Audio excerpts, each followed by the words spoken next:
Hi everyone, today we are going to be learning how to fill out the FAFSA application.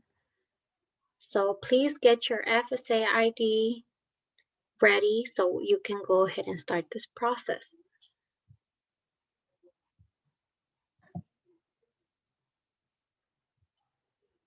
So the FAFSA has different components that need to go ahead and be filled out, and along the application you will see different tabs. So those tabs are different sections. First, we're going to log in. We're going to go through student demographics, school selection, and then dependency status. Then it'll be the parent demographics, financial information, sign and submit confirmation page.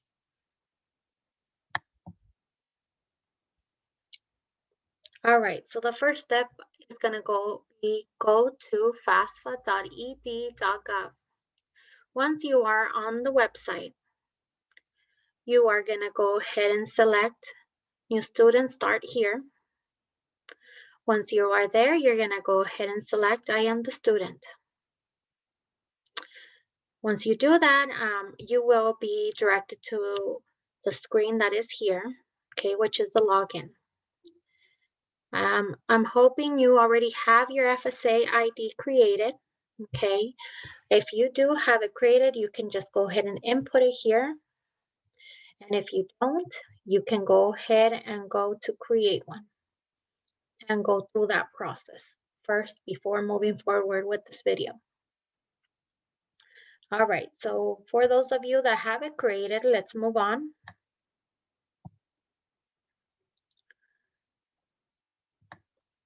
We are going to go ahead and hit next after you input that information. Okay, if you are a parent or preparer or you're helping a student, you will go ahead and put their information on the other side. Okay, but for a student, please use I am the student.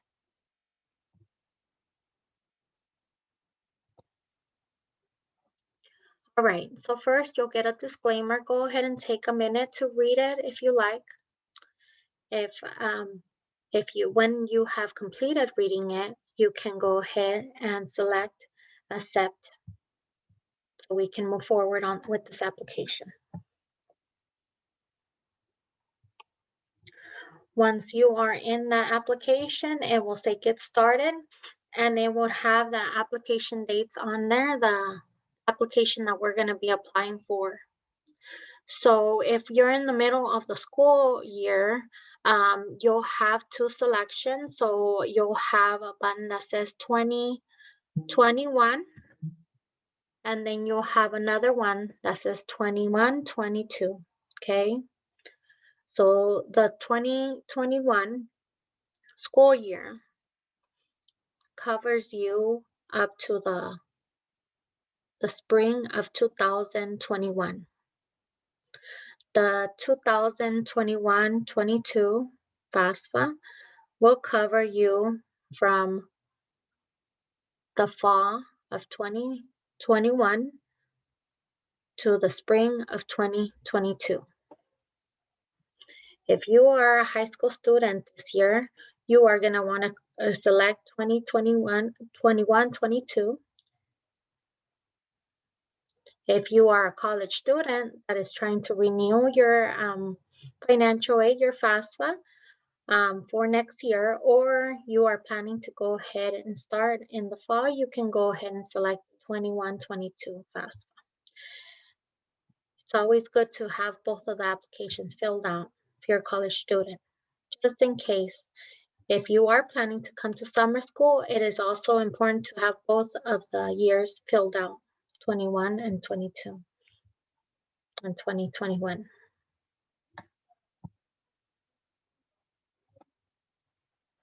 All right, so the next slide will go ahead and show you the safe key. Safe key is a temporary kind of like password, I would say, just in case you don't finish the application. You can put the safe key just so it could save everything that you've done and start you at that point. Okay.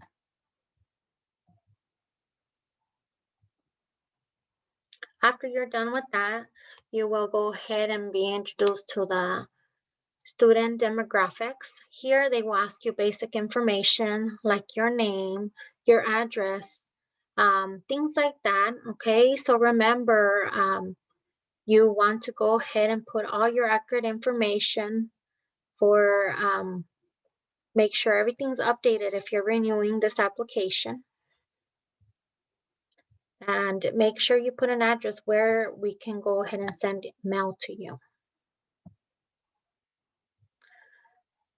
Then you'll put your email address and your phone number.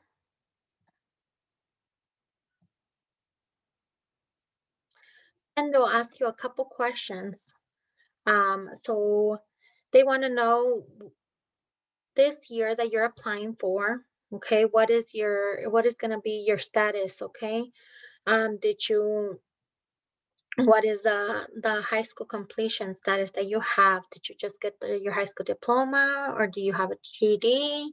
Were you homeschooled or anything else? Okay, you select that option there. And then what degree basically will you be working on for that year that you're applying for? Okay, if it's an associate's degree, you put that. If it's a bachelor's, whatever it is, go ahead and select that. Okay, the next one is, will you be receiving your bachelor's degree before the school year begins of that year that you're applying for? Okay, so most likely it's going to be no, especially if you're coming to our community college. And then if you it's asking you your grade level. So if you have never attended college, this is your first year, say you took a break and you're just coming back to school, to college, or you're an incoming high school student, you will put never attended. If maybe you came one semester and then you came for 1 year and then you stopped, you dropped out of college, but now you want to come back, you can put first year, that it's your first year, but you've been to college before. Okay, so there's different options. Go ahead and choose one. If you're interested in work study, go ahead and put yes or no. Work study is basically like a part-time job that you can work in an office at our college, and get paid for it. Okay, so it's a student worker job. So if you're interested in that, put yes. All right, go ahead and put your gender. Okay, so this is the gender at birth. If you, for all of our male students, okay, if you're 18 to 25, they're gonna want to know if you register for selective service. Okay, it is a requirement. If you have not registered for the selective service, that's the military draft. You can go ahead and put no. If you have, you put yes. If you did not register, this is a great opportunity to take care of this requirement. This is something you have to go ahead and do. So it's better to just get it out of the way. You can put it here. They're going to ask you if you want them to register you. You can just select yes, and you don't have to worry about it no more. Okay. I would suggest you do that, or else that can also hold up your money for financial aid. All right, so once we get to the school section, they're going to want you to list your high school on here. So you list your high school, and then you're going to search it and find it on the list and select it. Okay, so you find it there, and then you select it. All right, so once we get to the school section, they're gonna ask you what colleges are you interested in attending. You can add up to 10 colleges that you would like. Okay, it doesn't mean that you have to go to all 10, or it doesn't affect you to put all 10. You don't have to put all 10 either. You don't have to put all 10 if you don't want to. You can list just the ones that you're interested, or you can list just one. If you're interested in coming to West Hills, you go ahead and list West Hills. Our school code is actually listed on there. Okay, so if you want to go ahead and put us there, their school code is 041113. Or if not, you can also just go ahead and search us and search our college, okay, and add it there. Once you search it, you select the college, and then you go ahead and add it. If you want to look at more info, you can. Once you have selected all your colleges on here, you have to choose your housing plan. So where are you going to be living? Are you going to be living on campus, off campus, or with parent? If you are coming to West Hills College Lemoore, you are going to need to put off campus or with parent. Unfortunately, we don't have dorms for you to stay on. So don't put that option if you list West Hills College Lemoore. Also, if you are a West Hills College Lemoore student, um, and you're maybe taking a Kalinga class, please do not list West Hills College Kalinga and Lemoore, or else it confuses your application and it goes nowhere. So it only asks you for West Hills College Lemoore and Kalinga, basically what financial aid office do you want to work with, okay? If it's the Lemoore office, you put our school code. If it's the Kalinga office you choose to work with, then you put the Kalinga school code on there, but not both. For dependency status, so on here, they're going to ask you if you have any children um, that receive more than half of the support from you. If it's yes, you put that. If it's no, you put that. And then any other dependents that you support. Okay, so you'll answer those questions. If you answer yes to any of those questions, it automatically makes you independent. Okay, because you have a child. Usually, if you have a child, you're married, or you're above the age of 24, that considers you independent, okay? And you do not have to provide parent information. If you're under the age of 24 and you're not married or have a child, then you will be considered dependent. So that means you have to provide your parents' information. Even if you're 18 and you do not have a child, or um, you do not have a child, or you're not married, um, until you turn 24, you'll be considered dependent. Okay.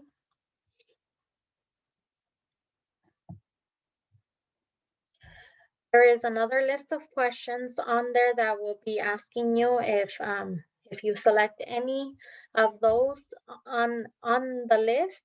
It can also change your dependency status. So please make sure you read all those questions and double check which one you select. If you're not sure about a question, always ask, okay? Because one of those questions can completely change your application. If that is truly your situation, go ahead and select it. And then we'll work with you after we receive your application at the financial aid office to go ahead and do the proper paperwork needed. All right, there is also a section that says that if you cannot provide parent information, okay? Um, so if you're a dependent student and you're under that age and you select this, it's gonna not ask you for parent information, okay? This is only for students that have special circumstance, um, say it's a special situation, um, they would go ahead and select this option. If they say you do not have that situation going on and you just want to put that because you don't have the information of your parents at the time, you would be doing it incorrectly, okay? So it's only if you're in that situation. If you have a special situation that you cannot provide your parent information, you will select that, okay? Like say you're not speaking to your parents, because it will cause you an emotional hardship, anything like that. Or say you don't know your information of your parents because you've never met your parents, situations like that. If it's just you don't know your parents' information at the time, or you forgot it and you just want to get it over with, no, you would have to go ahead and provide parent information.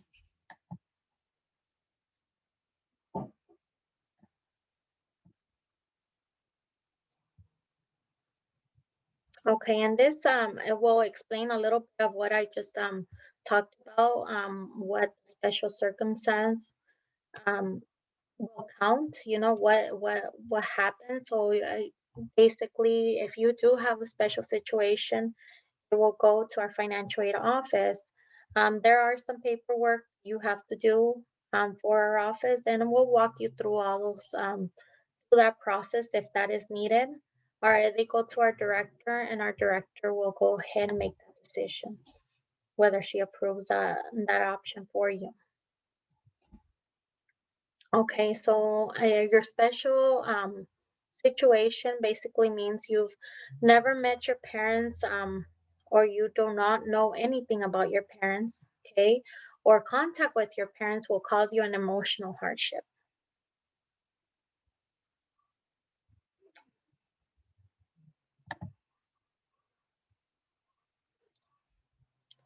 For parent demographics, so here we get to list if your parents are married, are they divorced, are they widowed, they never married, or married, maybe they're living together but they never got married. Okay, whatever that status is, please put it on there. Make sure if you don't know, you could always ask your parents. It's always a good idea to have your parents next to you when you're filling this out. Um, that way they can go ahead and provide you the information needed.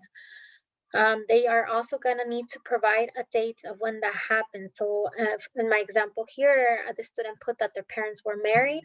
So, we are going to need to put what date that they get married. Okay, the day and the year. So, the same thing if they got divorced or whatever it was the situation, you will need to provide a date on there. All right, so parent demographics is going to ask you for your parents' information, like their social security number and their name, their birthday, all that good stuff. Okay, so on here you can go ahead and fill that information in with your parent. You can also, if your parent is undocumented, they do not have a social. On the social part, it is okay to go ahead and list your parent on this section, but on the social part, you will have to go ahead and provide all zeros for the social security number, and it does not affect your parent at all. We'll ask you for parent one and parent two if you put married. Okay, if it's only one parent in the household, then it's only going to give you one option for one parent. Keep in mind if your parent is married, was divorced, and then say mom got divorced from dad and then now is remarried to stepdad, mom has to provide her information and stepdad's on your FAFSA. Okay, even if stepdad is not your biological parent, but because they are married, and they're in the same household as you, now you have to provide that other step parent's income. All right, household size. In this section, we get to list two parents here since our student was married. It's going to pre-populate already for you yourself. Here on the third line is going to ask you if you have any other children living in the house, like say brothers and sisters. Okay, if you do, put the number on there. If you don't, leave it blank. Anyone else rather than other than the brothers and sisters living at your house. So this is more like for a grandparent that's living there. This has to be someone that your parents are providing more than half the support for. Okay, if your parents receive a retirement pension or other type of income, they might not count on here. So we would need someone that is receiving more than half the support from your parents. Okay, so if no one else is living there, you would put a zero. Okay, and then this pre-populates the household size for you. On the bottom section here, it's asking you the number in college. So how many people in your house are going to college next year? Whatever it is, you go ahead and put that number on there. If it's just you put a one. If it's maybe you and sister, you put two.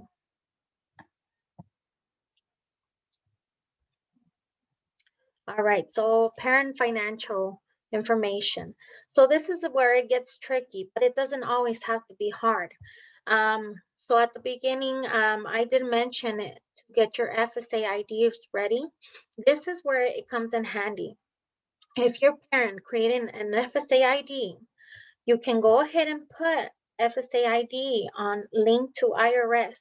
Okay, you can select if they already did their taxes, you will go ahead and put already completed, type of taxes, you answer that question. How did you file? Okay, you answer that question and then link to IRS. If a parent did not file taxes because maybe parent doesn't work, then you're gonna go ahead and put not going to file, okay? So if you're confused about this section, please ask us. We have a lot of questions on this because it is a confusing part of the application. So once you put link to IRS, it will be a lot easier for you. Okay, of course, if you don't get this feature running, you could always enter that information manually. But you are going to need the IRS 1040s to fill out the application if you cannot use this feature.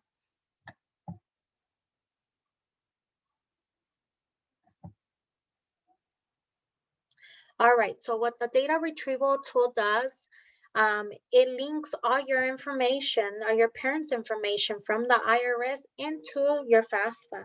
It's a lot more secure for your parents and a lot faster for you to get your financial aid money because our financial aid office can verify quickly since everything is being transferred. It reduces time, wait time, and it speeds up the process. All right, so the transfer is done like this.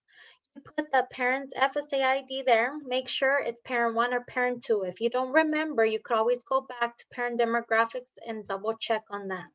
You put the username and the password there, and you're gonna go ahead and go next. After you do that, you will go ahead and input your parents' information into the IRS site here. Okay, so make sure your parents' name is spelled correctly. A lot of times we have students say that you cannot link that to the IRS. It might be that your parents' name is different on the FSA ID than what you put on the FAFSA or on the IRS tool. So all the names have to be matching and the date of birth. So double check that and the social security numbers too. Double check all that. A lot of times we have this issue with moms that get remarried. If they change their maiden name, if they go back to their maiden name, now they have a different last name. Um, Maybe they forgot to update their FSA ID. When they put their maiden name here, it doesn't link because it doesn't connect. It's not matching. So that could be an issue. Okay, just a quick tip. Make sure you fill out all the information and just keep going. Also, your street address must match whatever your income taxes are, okay? So if the income taxes do not match, it will have trouble connecting. Okay, if you manage to link everything up, you'll go to this window, you'll hit this first button and transfer now. It will transfer all your information from the IRS into the FAFSA. It's beautiful. All right, so here you'll get asked a set of questions, okay? If if any of these questions apply to you, you fill out the amount. You can change that amount. If not, you can leave those zeros. Usually, if you receive paid child support or if you're military and receive any benefits, if you receive any retirement pensions, um, or any disability workers comp, you might need to change some of that. If not, you could just go ahead and move forward and just leave them zeros. All right, so now after we're done with parent information, then we're gonna go to student information, okay? Take in mind that it's changing from the parent to the student. A lot of students get confused and put their parents' information all over again, making them ineligible for grants since it's counting double income. So this is all about our students, so pay attention to these tabs. So our student, if they worked in 2018, here in the example, it's asking, so if you are in high school and you did not work, then you probably didn't file taxes. Okay, so that's probably going to be not going to file. Okay, and then you would just hit next. You wouldn't have to do all this. But if you did work and you did file taxes, you would do the exact same feature that we used with the parent parent financial information. You can link that information up. All right, so once you're done with the student demographics, with the student financials, I'm sorry, you can go ahead and review all your application. Just double check everything looks good. If there's something that you need to change, you can hit the student, you can hit the question and it'll allow you to go back and change it. If not, let's just move forward. Here, you will get two options to go ahead to sign this application. So there's a student side and there's a parent side. So we click on provide student signature. On here, it will, if you haven't already used your FSA ID, it will ask for the FSA ID and then sign this FAFSA you need to hit. If you already provided the FSA ID since the beginning of this application, then you will just need to hit sign this FAFSA for the student. All right, so for the parent, Um, on the other side, we will need the FSA ID for the parent if it hasn't already been inputted. If it has been inputted with the transfer of the IRS link, then we would not just need to hit sign this FAFSA, and you would be done signing for this. If your parent is undocumented, they were not able to create an FSA ID, there is a way to go ahead and print them out a signature page so they can sign on paper. Okay, if you hit this button here that says other options to sign and submit, it will allow you to print a signature page and you would go ahead and have them sign in blue ink. Okay, blue ink, and you can mail it to Federal Student Aid, and the address should be on the signature page. And that's how they would sign. Make sure you select Submit My FAFSA Now, and then that should be it. You should be all done. After you do that, you will get a confirmation page right after you submit. Make sure you take a picture of this or a screenshot. You save it. It is very important for you to also include when you take a picture of this, make sure you get that EFC number, which is right here, because this will tell the financial aid office if you will qualify for any grants, and then especially for that fee waiver. And then the schools that you added on your FAFSA should be right here. Make sure you get a picture of that too, just in case you need it. All right, so that is the end of our presentation. I hope this was helpful. And if you ever have any questions, you could always direct them to our financial aid office, or you can email us at lamorefinancialaid@whccd.edu. Thank you guys. Have a great day.